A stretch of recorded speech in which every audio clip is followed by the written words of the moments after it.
നിന്നെ ഞങ്ങൾ രോഗാവസ്ഥയിലോ കാരാഗൃഹത്തിലോ കണ്ട് സന്ദർശിച്ചത് എപ്പോൾ? രാജാവ് മറുപടി പറയും. ഞാൻ ഉള്ളോട്ട് കഴിച്ചിട്ടുണ്ട്. ചാർലിന് വെയിറ്റ് ചെയ്യണം. പ്രാർത്ഥന ഒന്ന് കഴിഞ്ഞോട്ടെ. അപ്പൊ പിന്നെ പ്രാർത്ഥന കൂടി പോലെ. അങ്ങനെയല്ല സണിയേട്ടാ, ചാർലിയേട്ടൻ ഒരു ദൈവത്തിന് മുന്നിൽ മുട്ടൊത്തി പ്രാർത്ഥിക്കില്ല. ചാർലിയേട്ടനെ ഇങ്ങനെ പാവങ്ങളൊക്കെ സഹായിക്കുക, ജീവകാരുണ്യ പ്രവർത്തനങ്ങളൊക്കെ ഒരു ലൈനിൽ അങ്ങോട്ട് പോവുക. സത്യമാണ്. ചാർലിയെ പോലുള്ള ആൾക്കാരാണ് നമ്മുടെ ബലം. ഇടവകയിൽ നമ്മുടെ യൂണിറ്റിനെ കടത്തിവിട്ട ഒരു യൂണിറ്റിന് പറ്റില്ല. നീയാണല്ലോ ഇപ്പോൾ 9 കൊല്ലമായിട്ട് സ്പോൺസർ ചെയ്യണത്. അതിനെ മറികടക്കാൻ ഒരാൾക്കും പറ്റില്ല.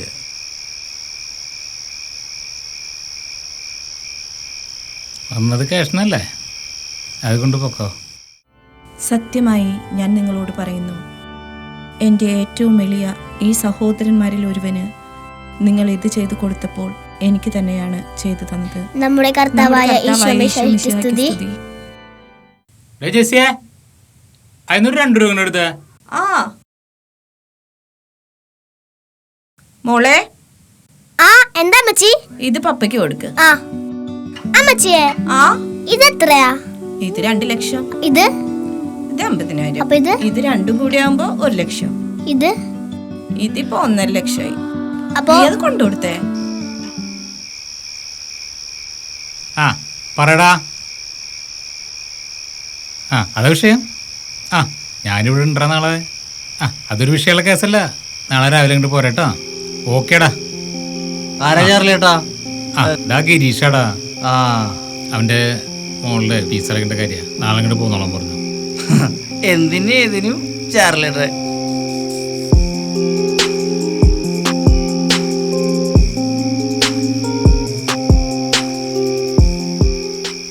മതി മതി, പോവാൻ നോക്ക്.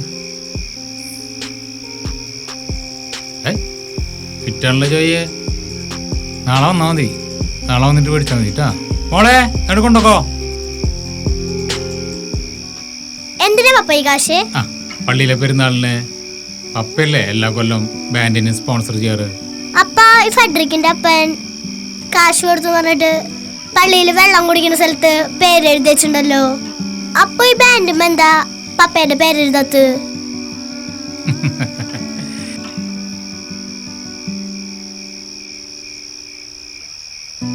അങ്ങനെയാണല്ലേ തൂണിലും തുരുമ്പിലും ചാർലിയേട്ടൻ്റെ പേര് എഴുതേണ്ടി വരുമല്ലോ.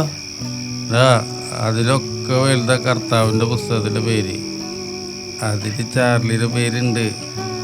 അതുകൊണ്ടാണല്ലോ 10-20 കൊല്ലം കാത്തിരുന്നിട്ടായാലും ഒരു കുഞ്ഞിക്കാല് കാണാൻ പറ്റിയത്.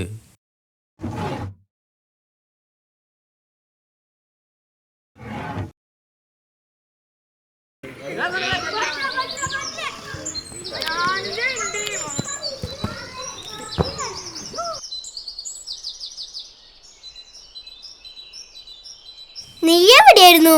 നീ വരാൻ വൈകിയ കാരണം ഞാൻ കളിക്കിറങ്ങില്ല. അച്ഛന് സുഖമില്ലാത്ത കാരണം അമ്മ കടയിൽ പോകാൻ പറഞ്ഞു. അച്ഛന് ഇതൊരു സുഖായില്ലേ?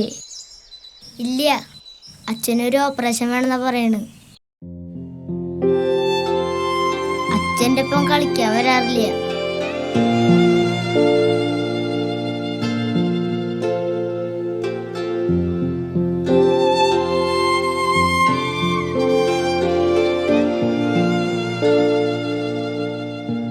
അപ്പൊ പിന്നെ ഓപ്പറേഷൻ ചെയ്തൂടെ? അതിന് കുറെ കാശ് വേണം. എത്ര വേണ്ടി വരും അറിയില്ല. ഒരു 2 ലക്ഷമൊക്കെ മതിയാവോ? അത് കുറെ കാശില്ലേ? അത് മതിയാവും തോന്നുന്നുണ്ട്.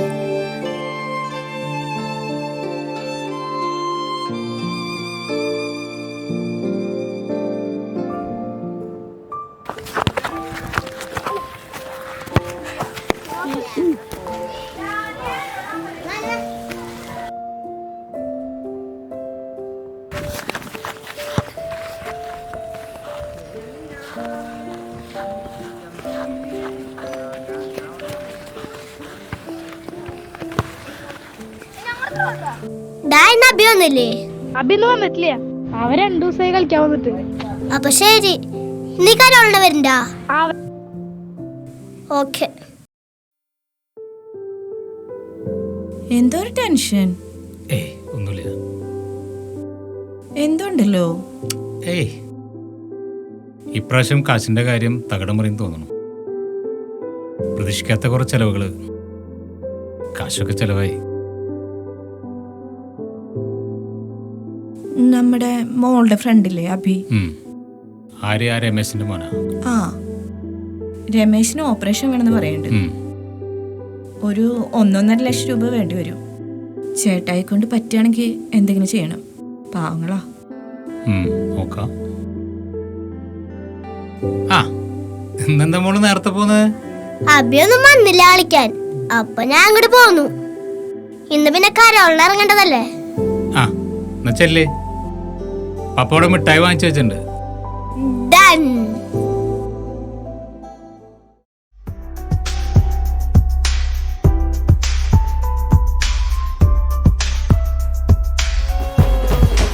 ഗബ്രിയേലിന്റെ ദർശന സാവല്യമായി സർവലോകർക്കും നന്മയേകും കാരുണ്യമായി ബെത്ലഹേമിന്റെ മാറിലൊരാരോമരുന്നിറങ്ങല്ലോ. വിണ്ണിൽ താരകൾ പുൽഞ്ഞിരി തൂകി മണ്ണിൽ ക്രോരിയ നാദങ്ങൾ പാടി അവൻ പള്ളിക്കച്ചയണിഞ്ഞിട്ട് കണ്ണും ചിമ്മി തുറന്നിട്ട് കുഞ്ഞിക്കാലിട്ടടിക്കുകയായി എന്നും ആഘോഷം ഉണരുകയായി.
നീ എന്തിനാ കാശ് എടുക്കുക?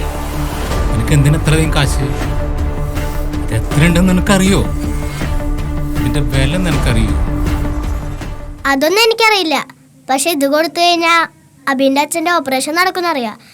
അവൻ എന്റെ ഒപ്പം കളിക്കാൻ വരുന്നറിയാം.